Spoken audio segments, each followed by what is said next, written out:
were still a large population of illegal immigrants. And I learned a lot about how they came there because they spoke pretty openly with me, knowing that I was a missionary. Um, the thing that surprised me the most is that before the border was wide open like it is now, people have always wanted to come to the United States. The United States is the greatest nation on earth. It offers the most opportunity as well as the most safety in the world. And so people want to flee, especially I can only speak from my experience. I was mostly working with Mexicans. I know this is true of a lot of countries, but I'm mostly going to speak to Mexicans. So when I say Mexican, please understand that I really do mean the nationality Mexican, and I'm not giving that as an umbrella term for all Hispanics. But I was mostly working with Mexicans, and what they told me was that essentially there was a certain price that they had to pay in order to get into the United States. And this was brokered between the cartels and the United States Border Patrol. There were certain corrupt individuals that were working with the cartels in order to traffic humans across the border.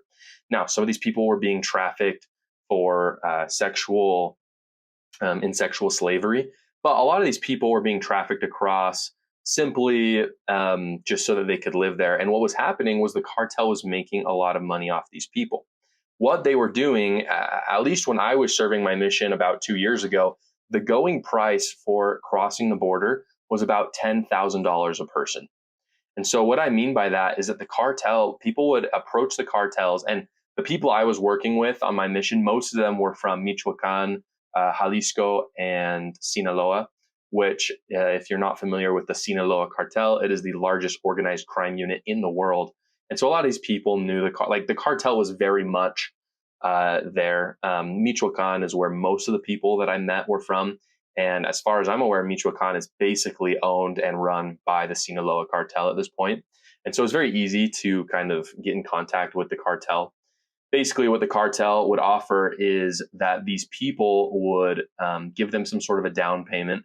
This down payment usually was pretty low because no one has $10,000 in Mexico to cross the border. This down payment might have been $100 or $200. Then one of them would be permitted to go across the border through the cartel system. They would go to Washington where they knew that there were jobs for them. They would then pay off the cartel they're essentially financing their freedom. And once they finance that $10,000, sometimes the cartel would allow it. And sometimes if the cartel felt like their business was kind of done with this person, that they wanted to continue this business, and they would threaten them by making them pay more money. Now, how did they do this? The collateral for these people were their families. It was almost impossible for these people to completely get their family across the border because the cartels knew that they really had very little incentive to pay back the cartels if there was no sort of collateral. And so generally what would happen is one father and maybe a son would be able to cross the border, and then they would pay back this cartel. And the deal was, if you miss a payment, I know where your family lives and I will kill them.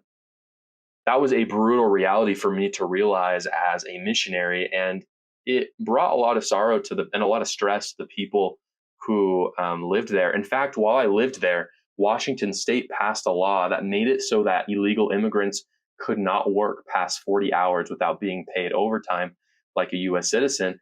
And this really ticked off the immigrants there because they had been working 60, 80 hours under their employer so that they could pay off the cartels. Under this law, employers had no incentive to work them past 40 hours, and they had to live a lot more frugally in the United States so that they could work towards bringing their family here.